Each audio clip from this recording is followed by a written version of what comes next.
अस्सलाम वालेकुम नाज़रीन, आज का सच के साथ मैं हूँ नदीम हुसैन। हुकूमत के आइनी तरमीम मंजूर करवाने में नाकामी के बाद दिखाई ऐसे दिया कि स्टीयरिंग जो है वो अब बिलावल भुट्टो जरदारी साहब ने संभाल लिया है और साथ वाली नशिस्त जो है उसके ऊपर वो मौलाना फजल रहमान साहब को जो है उन्होंने बैठाया है।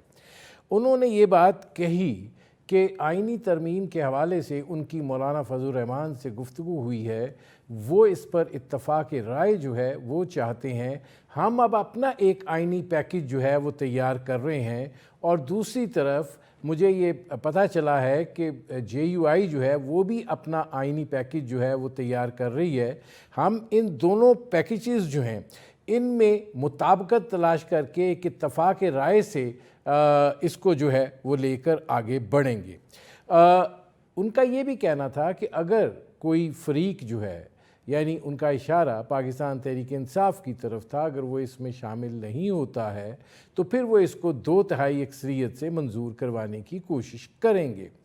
दूसरी तरफ हुकूमत के वज़ीर इत्तलात ये कह रहे हैं अताउल्लाह तारड़ साहब कि अपग्रेडेड वर्शन जो है, जो इन्होंने जो भी सामने लाया गया, जितना हिस्सा भी उस आइनी पैकेज का सामने लाया गया उसका तैयार हो गया है और अब जो है इस पर बातचीत होगी और इसको जो है वो मंजूर करवाया जाएगा।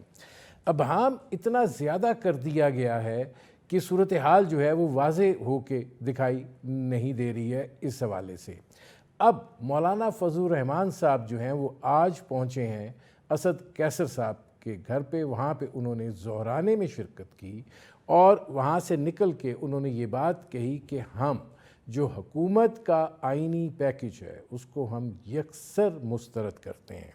और उन्होंने ये बात भी कही कि ये जो है ये ना सिर्फ नाकाबिल कबूल है बल्कि नाकाबिल अमल भी है और इस पैकेज को जो है वो बिल्कुल भी तस्लीम जो है वो नहीं किया जाएगा। दूसरी तरफ सुप्रीम कोर्ट में साबिक सदर supreme court bar Abid Zubairi साहब जो हैं वो पहुँचे हैं और उन्होंने एक दरख्वास्त दायर की है कि इसको प्रैक्टिस एंड प्रोसीजर कमेटी के सामने जो है वो रखा जाए और ये दरख्वास्त भी उनकी आइनी तरमीम से मुताल्लिक है। कल वकला का कन्वेंशन भी हो रहा है और उसमें भी इस हवाले से जो है वो बात की जाएगी।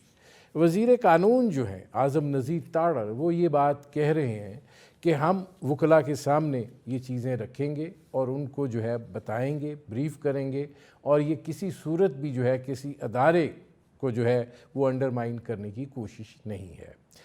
अब तक की जो सूरत हाल है वो तो ये है, लेकिन इसको लेकर बहुत सारे तहफ़्फ़ुज़ात का इज़हार जो है वो किया जा रहा है और ख़ास तौर पर सुप्रीम कोर्ट के हवाले से ये बात कही जा रही है कि आइनी अदालत जो बनाने की कोशिश की जा रही है उसको तस्लीम जो है वो नहीं किया जाएगा। अब देखना यह है कि इस हवाले से जो दलील पेश की जा रही है, जो दलाइल पेश किए जा रहे हैं उनमें कितना वज़न है और जो मुखालफत की जा रही है उस हवाले से उनका क्या मौक़िफ़ है। बुनियादी तौर पर ये वो सूरत हाल है जिस पर करेंगे बात। हमारे साथ मौजूद हैं सेनेटर हामिद खान साहब, पाकिस्तान तहरीक इंसाफ के रहनुमा हैं और ख़ुद भी वो ना सिर्फ ये कि वकला सियासत का एक बड़ा मरकज़ी नुक्ता है बल्कि एक माहिर कानूनदान भी हैं। हामिद खान साहब, पहले तो मेरा चूँकि अब आपके साथ सेनेटर भी लग गया है तो पहले ज़रा ये भी सवाल पूछने को दिल कर रहा है कि बानी PTI ने कहा था कि मौलाना फजल रहमान को मौलाना कहना गुनाह है। अब उनकी इमामत में आप लोगों ने नमाज भी अदा कर ली, उसके बाद जो है मौलाना फजल रहमान साहब जो हैं वो असद कैसर साहब के घर ज़ोहराने पे पहुँचे। साबिक सदर आरिफ अलवी भी मौजूद थे, आपकी सारी मरकज़ी क़यादत जो है वो भी मौजूद थी। अब क्या इमामत असर दिखाएगी या नमक जो है अपना रंग जमाएगा? देखिए, अगर पहले कोई ऐसी बात हमारे में से किसी ने की है मौलाना के बारे में, उसमें कोई मिसअंडरस्टैंडिंग थी और उस वक्त ख्याल था कि ये ग़ालिबन उन ताकतों के साथ हैं जो कि पाकिस्तान में आइन की हमेशा ही जो है वो उसकी खलवाड़ करते हैं।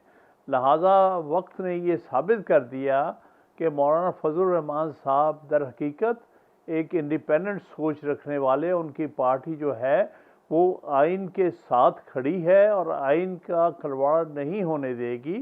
और इसलिए हमारे नज़दीक मौलाना जो है इस वक्त बहुत काबिल ताज़ीम है, और हम समझते हैं कि अगर हमसे पहले कोई भी, हम में से किसी से भी कोई मौलाना साहब के बारे नहीं में सर, कोई ऐसी बात हामिद कही खान गई साहब, है जो हामिद खान नामुनासिब साहब, थी, हामिद तो खान हम साहब उसको वापस लेते हैं। जी, हामिद खान साहब, आपसे नहीं हुई, ये बानी पीटीआई के अपने अल्फाज हैं कि मौलाना को मौलाना कहना जो है वो गुनाह है, तो मैंने इसलिए ये सवाल आपके सामने रखा। नहीं, मैं समझता हूं कि वो उस वक्त की किसी मिसअंडरस्टैंडिंग की वजह से था। हरगिज़ इस वक्त इमरान खान साहब का ऐसा कोई मौक़िफ़ नहीं है। वो मौलाना साहब की इज़्ज़त करते हैं, और मौलाना साहब का जो किरदार रहा है पाकिस्तान के आइन को बचाने के हवाले से पिछले कुछ दिनों में, उससे सारी की सारी कौम उनसे बहुत खुश है। वो एक बड़ा ही उन्होंने मुस्बत किरदार और रोल अदा किया है। अच्छा, अब आज की बात भी कर लें। जब अडयाला जेल में बानी पीटीआई से मौलाना फजल रहमान के बारे में इस्तफसार किया गया तो उन्होंने कहा कि वो कुछ नहीं कहेंगे, और उन्होंने कहा कि अगर वो अभी तक खड़े हैं तो फिर अच्छी बात है। तो ठीक है जी, ये मतलब है कि उनका जो मौजूदा एक रोल है उसको सारी कौम अप्रिशिएट करती है। अच्छा, अब इसमें एक और सियासी सवाल है, फिर मैंने आपकी तरफ आना है दूसरे हवाले से। ये फरमाइएगा कि बिलावल भुट्टो जरदारी साहब जो हैं वो ये बात कह रहे हैं कि हम एक आइनी पैकेज जो है वो तैयार कर रहे हैं। दूसरी तरफ उन्होंने कहा कि JUI जो है वो भी आइनी पैकेज तैयार कर रही है और हम उनके साथ राब्ते में हैं, हम ये शेयर करेंगे और बैठ के जो है एक इत्तफाक राय पैदा करेंगे, और अगर पाकिस्तान तहरीक इंसाफ जो है वो इस मुशावरत का हिस्सा नहीं बनती है तो फिर हम इसको 2/3 अक्सरियत से मंजूर करा लेंगे। तो अगर मौलाना साहब बिलावल भुट्टो जरदारी साहब के साथ चले जाते हैं तो फिर PTI का मौक़िफ़ क्या होगा? देखिए, PTI का बड़ा वाज़ेह मौक़िफ़ है, और वो ये है कि ये जो मौजूदा नेशनल असम्बली है वो लेजिटिमेट नहीं है, क्योंकि इसके बारे में इसके इलेक्शन जो कि 8 फरवरी को हुआ था, सख्त मुतनाज़ा इलेक्शन है। उसमें हमने देखा खुल्लम खुल्ला रिगिंग हुई है, रिज़ल्ट्स को तब्दील किया हुआ है, जीते हुए मेंबरान को हरवा दिया गया है PTI के, और जो हारे हुए PMLN के मेंबरान थे उनको जितवा दिया गया है। लिहाजा ये नेशनल असम्बली सही माने में एक पार्लियामेंट्री का नहीं है, और ये बिल्कुल लेजिटिमेट, जिसे हम कहते हैं ना, जायज़ नेशनल असम्बली नहीं है जिसको हम कह सकें कि ये बोर्ड है और ये आइनी तरमीम में का हिस्सा बन सकती है। आइनी तरमीम के लिए ज़रूरी है कि पार्लियामेंट के इलेक्शन जो पार्लियामेंट ये करने जा रही है वो मुतनाज़ा ना हो। जिस तरह के सन 1973 का आइन जब 1 साल की कोशिश के बाद पास हुआ, उस असेंबली के बारे में कोई दो आरा नहीं थी कि उनके इलेक्शन में कोई ख़राबी हुई है। इसी तरह 2010 में जब 18वीं तरमीम पास हुई तो जनरली कंसेंसस ये था कि 2008 के जो इलेक्शंस हैं जिसके नतीजे में उस वक्त नेशनल असम्बली बनी थी वो मुनासिब और जायज़ इलेक्शन थे। लेकिन ये बात हम 2024 के 8 फरवरी के इलेक्शन के बारे में नहीं कहते। लिहाजा मेरे नज़दीक और हमारी पार्टी के नज़दीक कोई लेजिटिमेसी नहीं है इस नेशनल असम्बली को कि वो आइनी पैकेज पास करे या आइन में तरमीम करे। अच्छा, हामिद खान साहब, ये फरमाइएगा कि इसका मतलब ये है कि आप जो भी इत्तफाक राय, चाहे मौलाना फजल रहमान साहब भी उसमें शामिल हो जाते हैं, पीपल्स पार्टी, मुस्लिम लीग नवाज़ या उनके इत्तेहादी किसी एक चीज़ पर इत्तफाक राय कर लेते हैं, तो आप इस आइनी पैकेज के हवाले से किसी किस्म की मुशावरत का हिस्सा नहीं बनेंगे, चाहे आपको कोशिश की जाए कि आपके जो तहफ़्फ़ुज़ात हैं उनको जिस कदर अकोमोडेट किया जा सकता है किया जाए? देखिए, ये जब ये मामला सामने आएगा तो फिर पार्टी अपना मौक़िफ़ देगी या पार्टी को अपना फ़ैसला करेगी जब ये मामलात ठोस तौर पर सामने आएंगे। अभी इस वक्त कुछ कहना कबल अज़ वक्त होगा।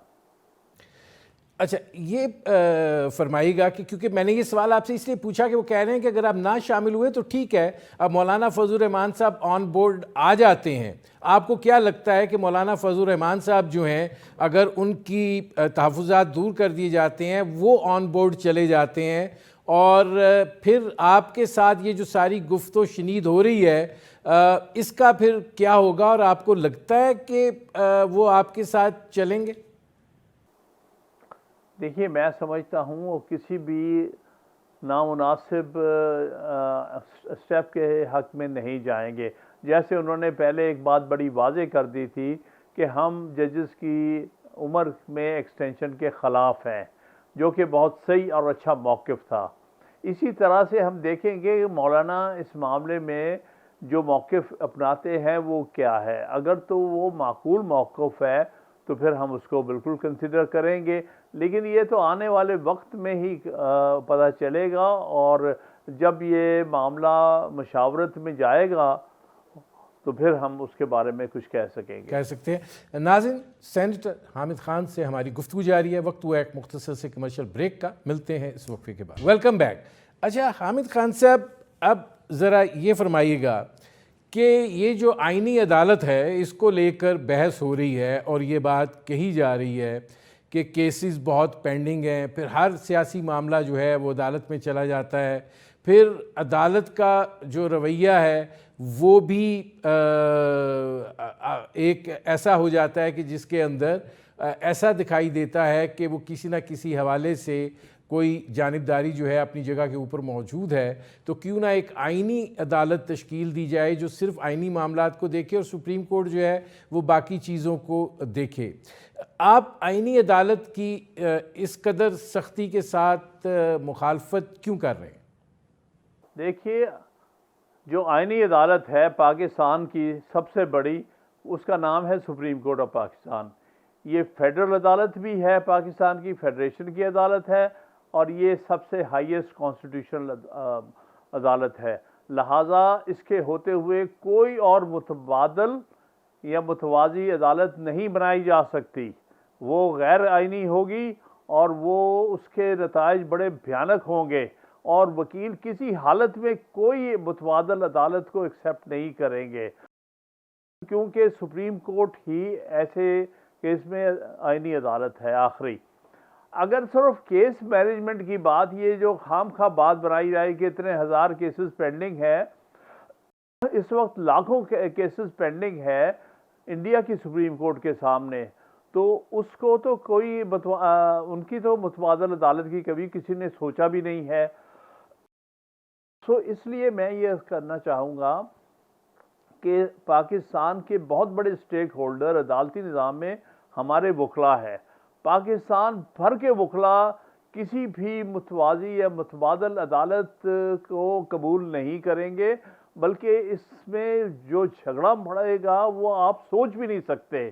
कोई जज जुर्रत नहीं कर सकता कि कोई मुतवाज़ी अदालत में बैठ के दिखाए, क्योंकि इससे तो सारा आइनी निज़ाम, सारा अदालती निज़ाम दरम बरम हो जाएगा। जहाँ तक मसला ये है कि कितने केसेस पेंडिंग हैं, इसको हम कहते हैं केस मैनेजमेंट सिस्टम। वो तो अदालत खुद सुप्रीम कोर्ट अपना दुरुस्त कर सकती है, हिंदुस्तान में ये ऑलरेडी एग्जिस्ट करता है। हमारी भी सजेशन ये है वकला की, और उम्मीद है कि अगले आने वाले चीफ जस्टिस जनाब मंसूर अली शाह साहब इस पर गौर फरमाएंगे और करेंगे इसके बारे में, कि वो इन बारे में बहुत सारी मुस्बत सोच रखते हैं। मसलन हिंदुस्तान में ये है कि वहाँ पर भी सिर्फ सुप्रीम कोर्ट है, कोई अलहदा आइनी अदालत नहीं, इसी को सबसे बड़ी आइनी अदालत समझा जाता है। वहाँ उन्होंने ये किया है केस मैनेजमेंट में कि जो पहले 5 सीनियर मोस्ट जज है उनका उन्होंने कॉन्स्टिट्यूशनल बेंच बना दिया है, कि जितने भी कॉन्स्टिट्यूशनल मैटर्स होंगे जिनकी सियासी इम्प्लीकेशंस होंगी, वो सिर्फ ये 5 जजेस जो सीनियर मोस्ट सुप्रीम कोर्ट के हैं वो सुनेंगे। इसका मतलब ये नहीं कि दूसरे वो केसेस नहीं सुन सकते, वो भी सुन सकते हैं, लेकिन उन्होंने 5 जजेस को ये काम एलोकेट कर दिया है। बाकी जितने जजेस हैं, तकरीबन वहाँ इस वक्त 34 जजेस हैं, 29 जजेस हैं, वो दूसरे केसेस निपटाएंगे। मैं समझता हूँ ये सिस्टम एक बड़ा अच्छा सिस्टम है। अगर हम यही काम हमारी सुप्रीम कोर्ट कर लेती है कि पहले 5 सीनियर मोस्ट जज जो है वो कॉन्स्टिट्यूशनल बेंच के तौर पर काम करें, और वो जितने कॉन्स्टिट्यूशनल क्वेश्चंस जो राइज होते हैं वक्तन फवक्तन, जिसके बारे में कहते हैं कि पॉलिटिकल क्वेश्चंस हैं, एक्चुअली हमेशा कॉन्स्टिट्यूशनल पॉलिटिकल केसेस मिलते जुलते होते हैं, उनको वही सिर्फ देखें। बाकी जितने 12 जजेस हैं सुप्रीम कोर्ट के, या अगर कोई एडहॉक जज भी है, वो मिलकर बाकी केसेस डिस्पोज ऑफ कर लें, तो ये मामला उसके लिए अलग अदालत बनाने की जरूरत नहीं है। अच्छा, ये सुप्रीम जी, कोर्ट इसमें हामिद खान साहब अब देखिए मसला ये है कि वकला की जो तहरीक चली थी उसके बाद इफ्तिखार चौधरी साहब आए, तो वो जो है वो इंतज़ामी ढांचे से नहीं निकल कर आए थे, वो अवामी कंधों पर बैठ कर आए थे, और फिर अदालत ने ख़ुद को एज्यूम कर लिया कि वो एक ऐसी अदालत है जो अवामी कंधों पर ही अभी तक बैठी हुई है, और जिसका नतीजा ये है कि जब फ़ैसला साजी का मौका आता है तो उनका रवैया जो है वो इस नौइयत का होता है कि उसमें पॉलिटिसाइजेशन की एक बड़ी वाज़े खुशबू दिखाई देती है। तो इसका भी तो कोई तारुक होना चाहिए ना। इंडिया में तो ऐसा नहीं हुआ। इंडिया में बिल्कुल इससे भी कहीं ज़्यादा हुआ है। मेरे ख्याल में जो आप अपने तासुरात बता रहे हैं, मैं उससे एग्री नहीं करता। इंडिया में तो वो जजमेंट्स आई हैं जिसने कि इंडिया में इंडिया की पार्लियामेंट की हुई आईनी तरमीम को स्ट्राइक डाउन कर दिया है। उन्होंने एक नया कॉन्सेप्ट इंट्रोड्यूस किया है दुनिया में, जिसको कहते हैं basic structure of the constitution. उन्होंने वाज़े तौर पर कहा कि कोई Republican form of the government के ख़िलाफ़ अमेंडमेंट होगी, कोई जुडिशरी की इंडिपेंडेंस के ख़िलाफ़ अमेंडमेंट होगी, कोई जो है उनके यहाँ जो बेसिक जो है फेडरल निज़ाम है उसके ख़िलाफ़ होगी, या और फंडामेंटल राइट्स को सलब करने के लिए होगी। हम वो अमेंडमेंट को स्ट्राइक डाउन कर देंगे। ये सुप्रीम कोर्ट ने वहाँ पर अपना रोल रख लिया है, और हम भी पाकिस्तान की सुप्रीम कोर्ट ने भी ये बात कही है कि कुछ बेसिक फीचर्स हैं आइन के, उनके खिलाफ आइनी तरमीम भी हम कबूल नहीं करेंगे। अच्छा, तो अब आखिरी इसमें एक आखिरी सवाल है। दो चीज़ें जुड़ी हुई हैं। एक तो ज़रा ये वजाहत कर दीजिए कि क्या आप लोग इस बिल को इन इट्स टोटलिटी, जो कुछ ये अभी सामने है, आप भी मुस्तरद करते हैं? और दूसरा ये कि अगर ये इस तरह की कोशिश हो रही है, जिस तरीके से आबिद ज़ुबैरी साहब जो हैं वो पहुँचे हैं सुप्रीम कोर्ट दरख्वास्त लेकर, बार के 5 अरकान ने दी है, आपको ये लगता है कि हिफ्ज़ मा तक़द्दुम के तौर पर सुप्रीम कोर्ट से इस पर कोई फ़ैसला आएगा? देखिए, सुप्रीम कोर्ट की जवाबदीदी पर मैं एक बात वाज़े कर लूँ, कल हमारा नेशनल कन्वेंशन होने जा रहा है जिस पर सारे पाकिस्तान के वकला मुत्तहिद हैं, और हम हर तरह से अपनी अदालती निज़ाम को डिफेंड करेंगे। हम कोई मुतबादल अदालत नहीं बनने देंगे, और सिर्फ एक पहली पटिशन नहीं, बल्कि आप देखेंगे कि बहुत सी बार एसोसिएशन, जो लीडिंग बार एसोसिएशन हैं पाकिस्तान की, वो भी सुप्रीम कोर्ट पहुंचेंगी इस प्रपोज्ड अमेंडमेंट के ख़िलाफ़। लिहाजा हम किसी सूरत भी आइन का हुलिया बिगड़ने नहीं देंगे, ना ही अदालतों को कमज़ोर होने देंगे, ना सुप्रीम कोर्ट की आइनी हैसियत किसी तौर पर भी, या हाई कोर्ट्स की आइनी हैसियत किसी तौर पर भी तब्दील होने देंगे। बहुत शुक्रिया सेनेटर हामिद खान साहब। नाज़रीन, ये थे पाकिस्तान तहरीक इंसाफ के रहनुमा और मुमताज़ माहिर कानून सेनेटर हामिद खान साहब। उनकी आपने गुफ्तगू सुनी। वक्त हुआ एक मुख्तसर से कमर्शियल ब्रेक का। ब्रेक से जब वापस आएंगे तो मकबूजा कश्मीर में भारत ने जो इंतखाबात का ढोंग रचाया है उस पर बात करेंगे। मिलते हैं इस वक्फे के बाद। वेलकम बैक नाज़रीन। मकबूजा जम्मू कश्मीर असम्बली के जो नाम नहाद इंतखाबात हैं, आज उसका पहला मरला है। मकबूजा जम्मू कश्मीर असम्बली के 90 हलके हैं, जिनमें से 24 में आज इंतखाबात हो रहे हैं। ज़ाहिर है 10 साल के बाद ये इंतखाबात हो रहे हैं, और भारत जो है इन इंतखाबात का ढोंग रचा कर दुनिया को क्या बावर कराना चाहता है। हुर्रियत कॉन्फ्रेंस जो है उसने इन इंतखाबात का बाइकआउट किया है, और देखने की बात यह है कि इसको किस तरीके से जो है वो लिया जाएगा, क्योंकि अगस्त 2019 अभी तक फरामोश नहीं हुआ। आर्टिकल 370 जो है उसने कश्मीरियों को जिस मुकाम पर ला खड़ा किया है उनका एहतजाज और उनका एहतजाज जारी है। इस पर करेंगे बात। हमारे साथ मौजूद हैं एजाज चौधरी साहब, साबिक सेक्रेटरी खारजा रहे। एजाज साहब, ये जो भारत ने अब 10 साल के वक्फे के बाद एक नया ड्रामा रचाया, क्या कहेंगे? देखिए, ये जो इलेक्शंस हैं ये पहले इलेक्शन से मुख्तलिफ है।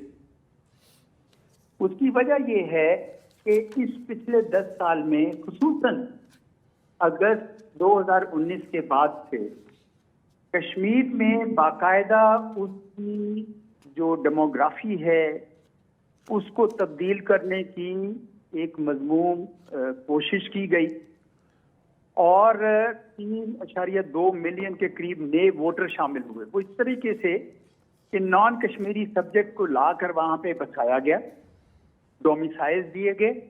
इसी तरीके से जो कॉन्स्टिट्यूएंसीज में रद्दोबदल किया गया, खसूसन जम्मू में बढ़ाई गई, ताकि मुसलमान अक्सरियती इलाका अगर मुसलमान अकलियती ना भी बने तो भी कम से कम रहे और इस तरीके से वहां पे एक बीजेपी की हुकूमत बन सके। अब ये एक मंसूबा जो मोदी सरकार कर रही थी, अगर क्या उसमें वो उतने कामयाब नहीं हुए, क्योंकि पिछले जो लोकसभा के इलेक्शंस में भी आपने देखा कि नेशनल कॉन्फ्रेंस की 2 सीटें थीं और एक इंजीनियर रशीद ने भी सीट ली थी जो उसमें थे, कैद में थे। तो आप देखेंगे कि ये किस तरह आते हैं। लेकिन हम ये समझते हैं कि 370 को तो हम वैसे ही नहीं मानते थे, क्योंकि हिंदुस्तान के कॉन्स्टिट्यूशन की सुज़रेनिटी हम मकबूजा इलाकों पर नहीं मानते। हमारा अभी भी ख्याल है कि वहां पे कश्मीरियों को जो हक़ खुद इरादियत मिलना चाहिए था वो उनको नहीं दिया गया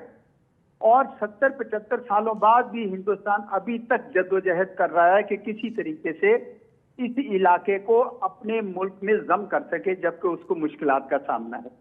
तो चुनाचे इसका हल बहरहाल जरूरी है और इलेक्शन इसका हल नहीं है।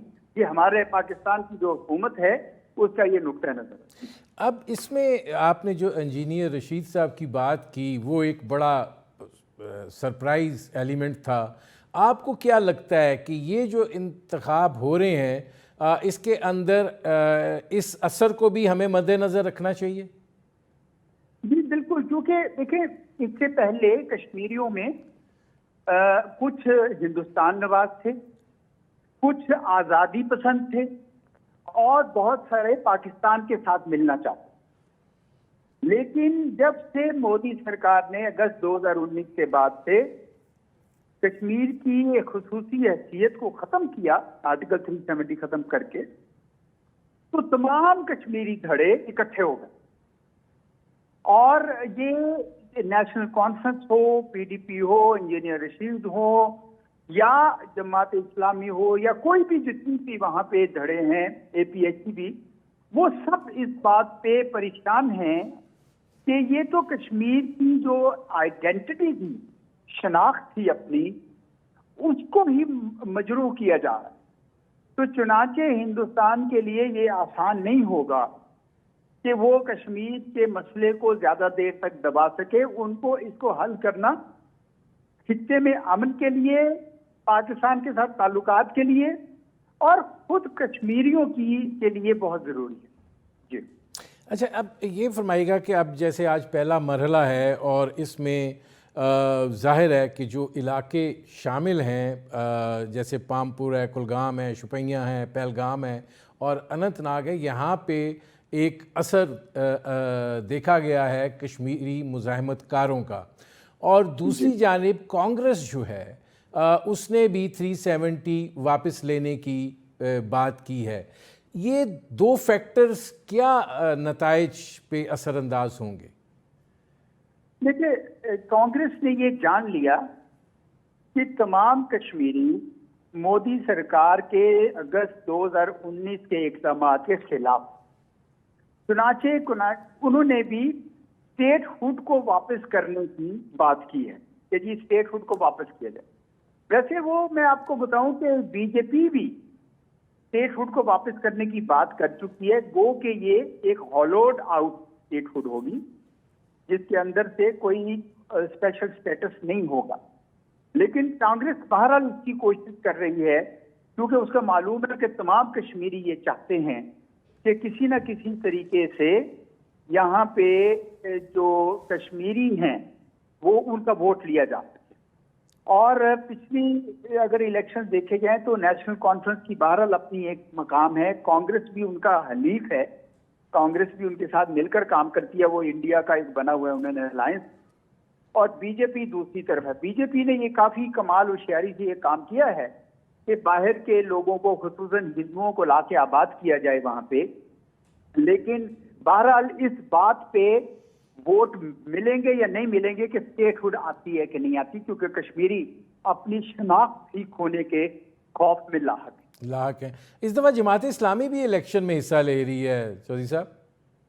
जी, जमात इस्लामी मेरे ख्याल में वो तो उसको बैन किया हुआ है, लेकिन जो आजाद बहुत सारे अराकीन हैं उनकी हमायत में खुलकर आ रही है। जी। अच्छा, अब आखिरी सवाल ये फरमाइएगा कि अगर ये जो पहला मरला है, अगर इसके नताइज जो हैं, आपको क्या लगता है कि जो इस वक्त बीजेपी की हुकूमत है उसकी तवक्कुआत के मुताबिक निकलते हैं या उसके बरक्स सारे फैक्टर्स काम कर रहे हैं? मुझे ये लगता है कि वो जो बीजेपी ने अगस्त 2019 में जो भेड़ों का छत्ते में हाथ डाला, उसका उनको कश्मीरी अवाम में बहुत ही मुखालफत का सामना पड़ा। और वो तो कुछ कर नहीं सकते थे, क्योंकि जहां आपने इतनी बड़ी फौज लगा रखी है कि हर 10 कश्मीरियों पे एक फौजी ताना हुआ है।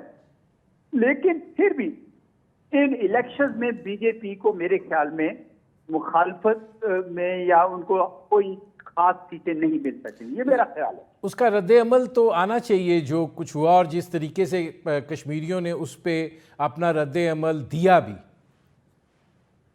जी जी, बिल्कुल सही कह रहे हैं आप। मेरा ख्याल में वो रद्द-ए-अमल इन इलेक्शन के रिजल्ट में जाहिर होगा। बहुत शुक्रिया एजाज चौधरी साहब। नाज़रीन, ये थे पाकिस्तान के साबिक़ सेक्रेटरी ख़ारजा एजाज चौधरी। उनकी आपने गुफ्तगू सुनी। अब तक के लिए इतना ही, इजाज़त दीजिए। अल्लाह।